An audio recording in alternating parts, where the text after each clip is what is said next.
Here are some quick Mega Raid guides for Mega Sceptile, Mega Blaziken, and Mega Swampert during the Hoenn Mega Raid Day tomorrow from 2 to 5 p.m. I'm Alex Gum, aka Cheek Lane. Welcome to Pokemon Go Ahead. Yes, let's go! Let's see. Back to back. Oh my god! Oh my god!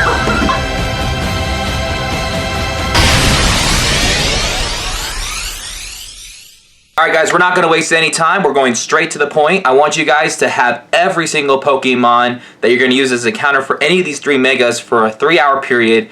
And you're also going to want to communicate with your Pokemon Go groups to correlate these raids, because there's 3 different Megas in 3 hours, and you want to get as much Mega Energy as possible, and you want to get these exclusive ones during that time period because they're going to have exclusive stuff. So let's talk about each one at a time. Starting off with Mega Sceptile. Now, Mega Sceptile is going to gain the Dragon typing, so it's going to be a Grass and Dragon, meaning that its only weakness is going to be Ice, and it's going to be 2 times weak to Ice.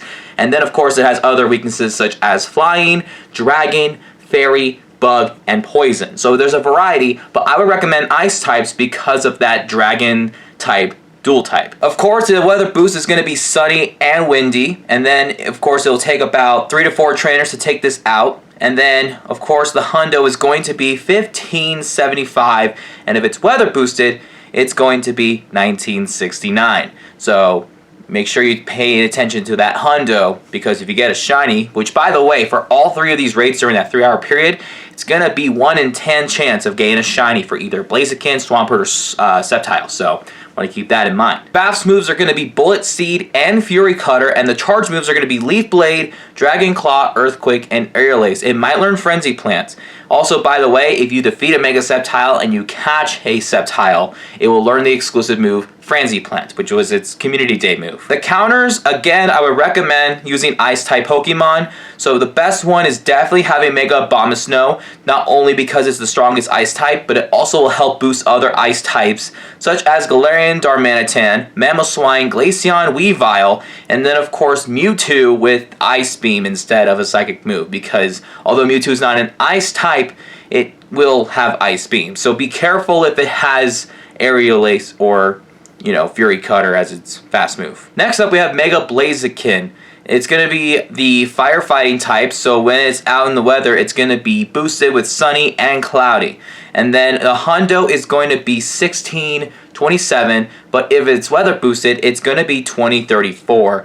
And it's going to be, again, taking about 3 to 4 trainers to take this down with the correct types of Pokemon and the correct set of Pokemon on your team for counters. So weaknesses, it's going to be weak against water, ground, psychic, and flying. So we're going to go over what the raid bosses encounters are going to use for Blaziken's Mega, but let's talk about the moves it's going to have. Fast moves are going to be Counter and Fire Spin, and its charge moves are going to be Blaze Kick, Overheat, Focus Blast, and Brave Bird. The counters that you're going to want to use are pretty much Psychic and Flying types, and then a couple of Water types. So let's go over all of that. So Mewtwo with Psy Strike, you have Lunala, which I've never used before. I also evolved it into Solgaleo.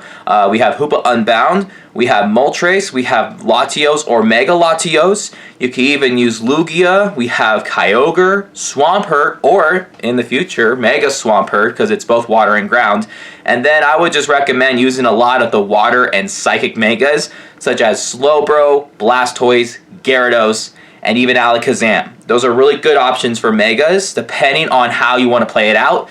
But I would recommend using Psychic-type Pokemon, so evolving Mega Slowbro would be a good idea because it'll boost Psychics and Water, 2 types that are good against Mega Blaziken. And just like I said about Sceptile, Blaziken caught after a raid will learn the exclusive move Blast Burn. And last but definitely not least, we have Mega Swampert, a water ground type. Because of that typing, it will be weak to only 1 type, and that is grass. And it's going to be 2 times weak to grass because water and ground are both weak against grass. So weather boost, it's going to be sunny or rainy depending on the weather condition. So if it's 100% IV, it's going to be $16.99, but if it's weather boosted, it's going to be $21.24. Fun fact, if for some reason in your area it is sunny, all 3 starters will be weather boosted because of grass starter, fire starter, and although water starter doesn't boost from the sunny weather, it is dual type with the ground, which is also weather boosted by sunny weather or clear depending. So just want to give you guys that fun fact. This will take about 2 to 4, and I think out of the 3, this is the one that is most likely to be soloable. So make sure that you have all grass types and you should be fine. And then, of course, we have fast moves, Mud Shot and Water Gun. And then its charge moves are going to be Surf, Sludge Wave, Earthquake, and Muddy Water. So be very careful if you're going to use grass types if it has Sludge Wave. That is a very important thing because Sludge Wave is a poison type move and they're very good against grass types. So be very cautious in the case of the situation that Swampert does learn Sludge Wave. Everything that I'm listing for counters are pretty much grass types. So we have Kartana, Mega Venusaur. If you get enough Mega Energy for Mega Sceptile during that day, you could definitely Mega Evolve Mega Sceptile to take out Mega Swampert, as well as Zarude, the Sky form of Shaman. We have Roserade, Tangrowth, and Torterra. And those are probably going to be the best grass types to go out there, Kartana being the number 1 as of right now. And of course, being a steel type, it'll definitely handle Sludge Wave, but just be very careful if Mega Swampert has Earthquake. And just like what I said earlier, once you defeat a Mega Swampert and you catch a Swampert from a raid, it will learn the exclusive move, Hydro Cannon. And ladies and gentlemen, that is all that we have for the quick guide and quick reminders about, you know, the counters for these 3 megas. I'm obviously going to be out with Chris tomorrow. Hopefully you guys are there, whether you guys are going to use free raid passes, because of course if you don't buy the ticket, it's going to be up to 5 free raid passes. If you do get it for like $5, it'll be like 12 free raid passes. But in case it gets really bad outside, make sure you just use remote raid passes. Because of the seasonal bonus, you will be having increased damage if somebody is in a remote raid. So if you raid remotely, pretty much. And guys, that's pretty much it. I'll see you guys next time. Peace out.